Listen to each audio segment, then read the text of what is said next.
Previo a la pregunta anterior,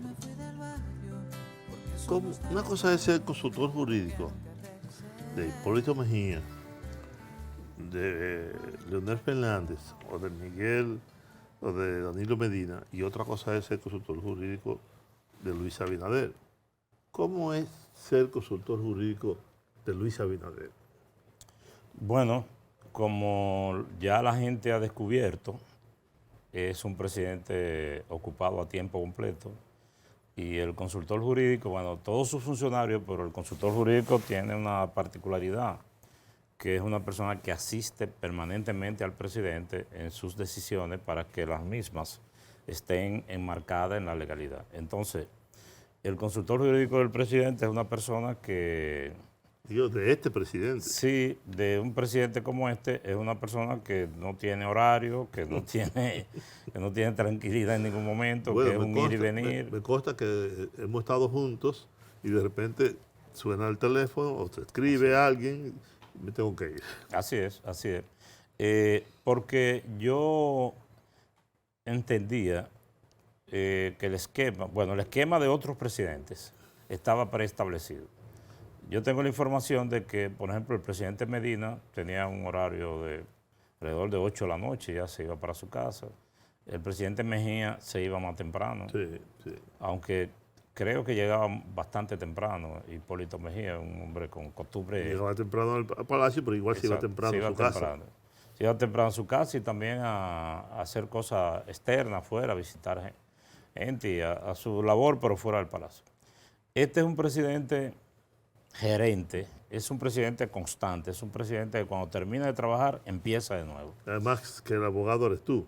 Así es. Porque él no es abogado, él es economista. Entonces, como el abogado eres tú... Por suerte, yo creo que ser consultor jurídico de un abogado, como le tocó a mi amigo Manuel Esquea, debe ser más complicado. Más complicado, sí. Sí, porque debe Además haber... de un buen abogado, porque Sí, José Blanco era un abogado de mucho ejercicio.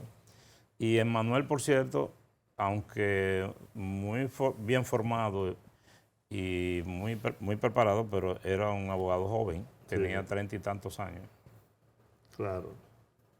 Entonces, ser consultor jurídico de un abogado, y de un abogado como tú dices, de Jorge Blanco, debe ser complejo. Ahora, ser consultor jurídico de un hombre incansable, eso es lo que... Pero uno siente que va en esa carreta y que estamos envueltos en este proceso de reforma, de transformación. Además, Antonio, también te sientes útil. Exactamente. Porque constantemente el presidente te está sugiriendo cosas, pidiendo cosas, y tú te sientes que estás en esa dinámica de gobierno. Sí, y a mí, como me gusta esa tarea, yo también empujo y estamos en eso como si fuera un juego de basquetbol. Sí. Gardeo a cancha completa. Sí, así es. ¿Verdad? En los dos lados de la cancha. Así es. Qué bien. ¿Sabes qué? Debe ser difícil. Debe ser difícil porque de algún modo, si él no descansa, tú tampoco. Yo recuerdo, hay un libro que se llama, no sé si tú lo habrás leído, sobre el expresidente de Uruguay, que decía... Sobre Pepe Mujica. No lo he leído. Sí, llama una oveja una oveja en el poder, creo que se llama.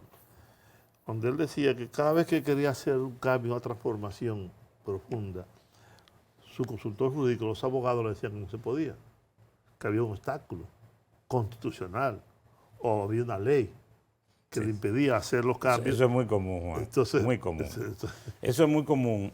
Y fíjate que con frecuencia en el gobierno, en este y sé que en todos, se da el caso de que el presidente quiere hacer algo que es necesario y que es bueno. Y el consultor jurídico le dice, es cierto, eso es bueno, es necesario, es urgente, pero hay una ley que lo impide. Sí, habría que modificar la ley. Exacto. Y ya eso entraña un problema. Por ejemplo, la gente tiene una interpretación equivocada sobre los estados de emergencia. Cuando ocurre un desastre, como lo que acaba de ocurrir con la tormenta Franklin, por ejemplo, se cae un puente, se caen varios puentes, el país está incomunicado por varios sitios, hay varias casas destruidas y el gobierno dice, tenemos que salir en auxilio de esa gente y tenemos que reconstruir los puentes. vamos a hacer una declaratoria de emergencia en virtud de lo que establece la ley 34006. El consultor jurídico prepara un decreto declarando emergencia. ¿Qué quiere decir eso? Que las compras y las contrataciones se harán en un tiempo más abreviado, pero hay que hacer la licitación y todo el proceso. Es decir, la mayoría de la gente cree que cuando se hace una declaratoria de emergencia para fines de compra, el gobierno puede comprar directamente. Entonces, cuando un funcionario quiere hacerlo y solicita una opinión a la consultoría dice no puede hacerlo. Pero que el puente se cayó y hay que repararlo, no puede hacerlo. No puede hacerlo. Entonces, yo te voy a poner un ejemplo que se puede revelar entre muchos otros porque acaba de ocurrir. La Biblioteca República Dominicana, ¿sabes cuál es, verdad? La Biblioteca Infantil. Por supuesto. Esa biblioteca fue pasada bajo la regencia, bajo la administración del Plan Social, creo que así se llama, que dirigía la señora vicepresidenta Margarita Cedeño. Entonces, ahora, por una razón práctica, la biblioteca se quería poner bajo la disposición del Ministerio de Educación, del MINER. Incluso se podría decir la razón. El Ministerio de Cultura no tiene con qué mantenerla. La biblioteca se está cayendo, en educación hay dinero y además educación tiene un plan que hacer con la biblioteca. Entonces el presidente dice, vamos a pasar a la educación para que tenga una sombrilla que le dé sombra. Cuando nosotros vamos a la base legal, nos encontramos con que esa biblioteca está en cultura por una ley. Por la ley que crea el Ministerio de Cultura, que dice las bibliotecas tal y tal y tal, pertenecerán al Ministerio de Cultura. Entonces, ¿qué hacer? No, presidente, no se puede.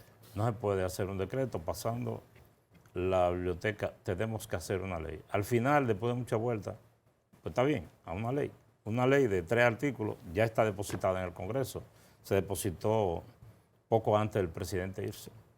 Entonces, ese es el tipo de cosas, porque lo que un presidente quiere decir, prepara un decreto y pásala, para que ya a partir de la semana que viene comiencen a fluir los fondos, los recursos para que se rehabilite la biblioteca. Bueno, pero eso de algún modo ha pasado también con el proyecto que tienen ustedes de crear el Ministerio de Justicia. Se ha encontrado con una serie de inconvenientes al respecto. Ahora que tú lo dices, yo me encuentro con que en España, en otros países, pero conozco el modelo de España, los ministerios los crea el Poder Ejecutivo por una ordenanza, un decreto, partiendo del criterio de que el Poder Ejecutivo debe tener libertad de organizar su gobierno.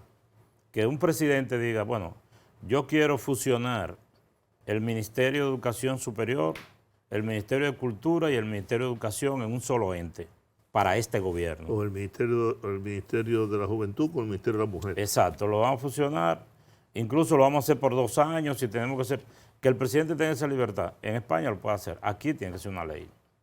Por eso nos hemos encontrado que aunque el presidente dice, vamos a reorganizar una serie de instituciones de carácter administrativo que están en la justicia, vamos a sacarla y vamos a crear un ministerio que se llame Ministerio de Justicia y vamos a ponerlo ahí. Pero ahí está el proyecto del Ministerio de Justicia esperando ser aprobado.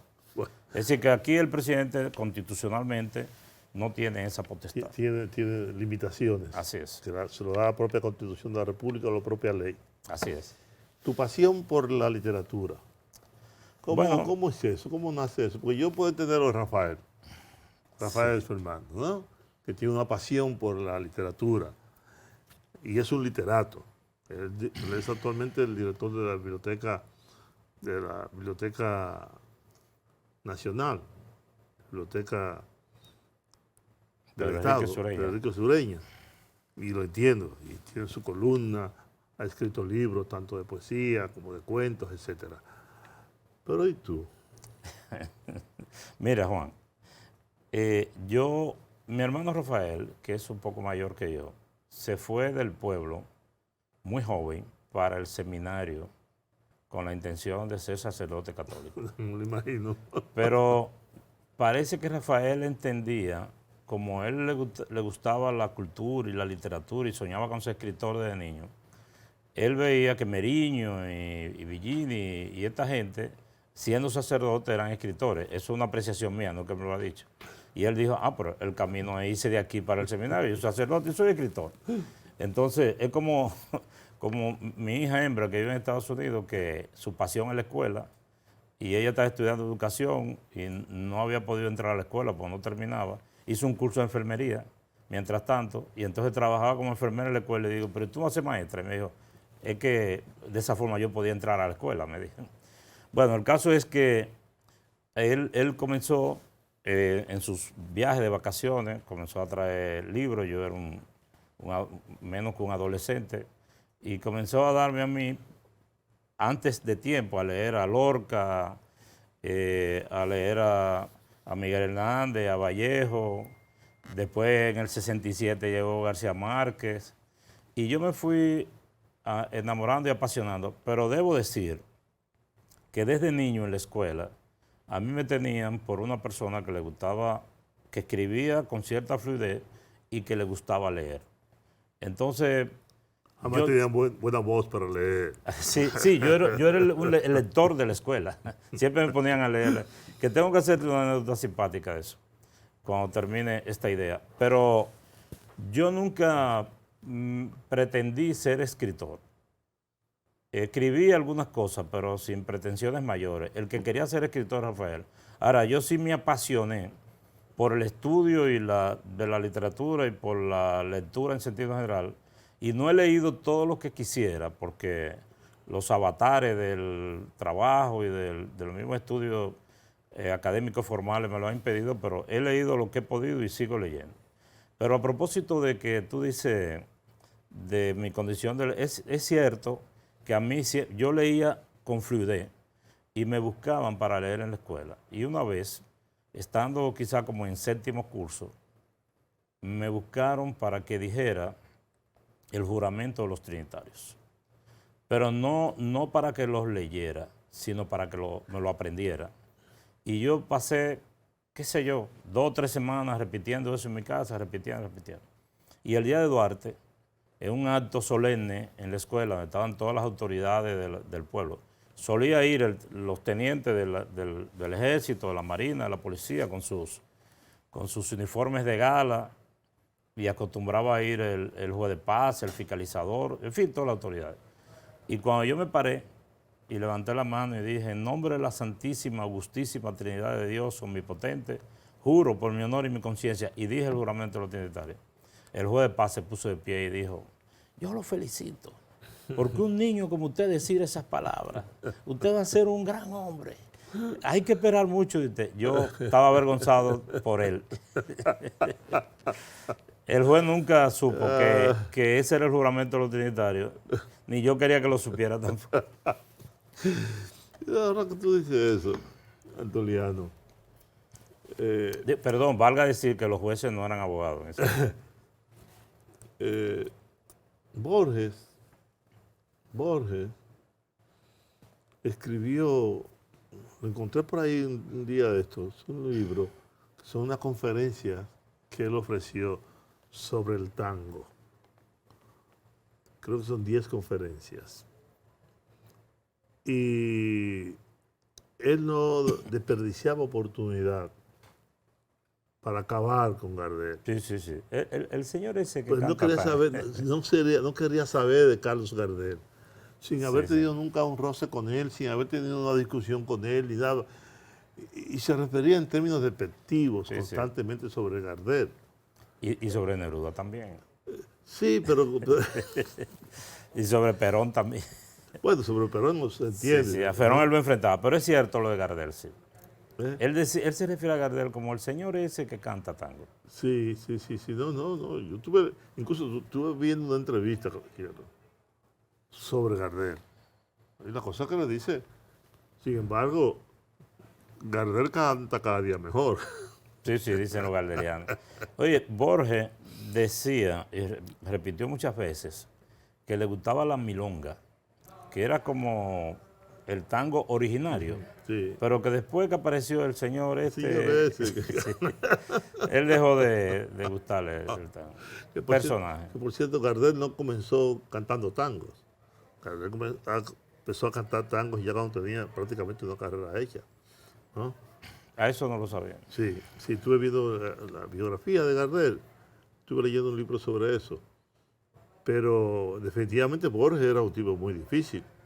Sí, sí, era un personaje. Por ejemplo, Borges va caminando con María Kodama cuando era estudiante, que estaban en su inicio, cuando él comenzó a cortejarla, haciéndole ya un señor, ¿verdad? Y ella una muchacha estudiante que iba a visitarlo por su sabiduría y por lo que lo admiraba.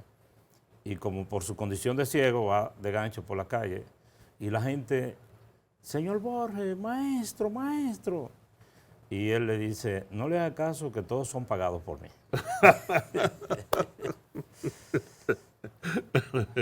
Bueno, tenemos que hacer otra pausa. Vámonos al cambio y regresamos con esta bella e interesante conversación con Antoliano Peralta. Volvemos.